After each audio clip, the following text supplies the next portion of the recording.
We're standing in one of 5 new build bungalows at Housing 21's Ward Court retirement housing scheme in Brighouse. So this project, whilst only relatively small, was actually quite complex, mostly due to the levels across the site.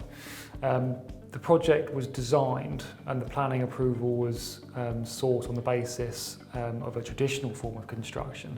Housing 21 then decided to go down the modular route, and so we brought MAR in to deliver the project, but they really added value straight away by looking with their expertise as a modular contractor to make the project an efficient build and a cost-effective build. So we had an existing scheme at Brighouse, but we wanted to minimise the disturbance to the residents living on site. So rather than look at a long drawn out or protracted build period, we wanted to see if there was a way in which we could shorten that. And at the same time, we wanted to consider whether off-site manufacture was an option for us in the provision of housing for older people. The project has gone exceptionally quickly. You're told that modular is going to be quick, especially when you're using light gauge steel frame kind of form.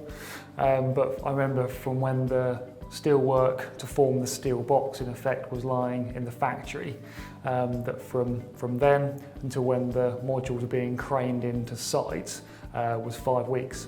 So from a standing start, yeah, very, very quick process. Brighouse is one that's quite special for me. It's a Yorkshire project. We work all up and down the country. The reason I'm laughing is there's been 3 generations of story there, which is a strange one. We got involved with Brighouse, and Brighouse had some quite keen budget challenges.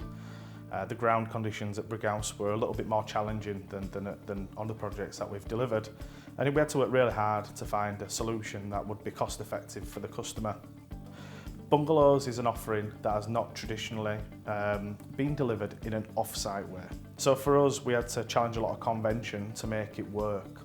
And what we demonstrated with Ward Court at Brighouse is that we could deliver ways that we could get to that price point, despite the challenges in the ground, and deliver an exceptional product that didn't compromise on what Housing 21 needed from their brief.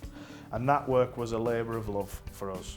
As a development team, it's been really good. Some of the team went to have a look at the site last week, and their comments that came back were you couldn't tell that it wasn't traditional build to the trained, let alone untrained eye. What was different was that you could really tell the attention to detail and the quality control that had gone into the scheme.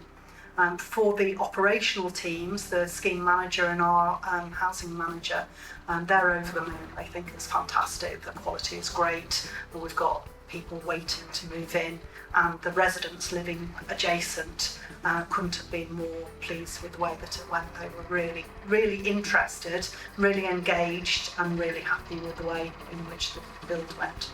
It's been brilliant working with MAR, and I think anyone looking around these 5 bungalows and the quite vast external works and the challenges with the levels across the site, anyone will acknowledge and will say to you that, yeah, this looks really, really good, and the quality is high, if not surpassing kind of traditional forms. Certainly there's a number of examples that I can take direct comparisons between modular and traditional, and we'll say that, yeah, modular can definitely bring so much more control over the quality than compared to traditional forms. It takes that real team effort to be able to get that project from a project that on first glance wasn't viable to a project that has been delivered on time, on budget, and is fit enough for your family to move into.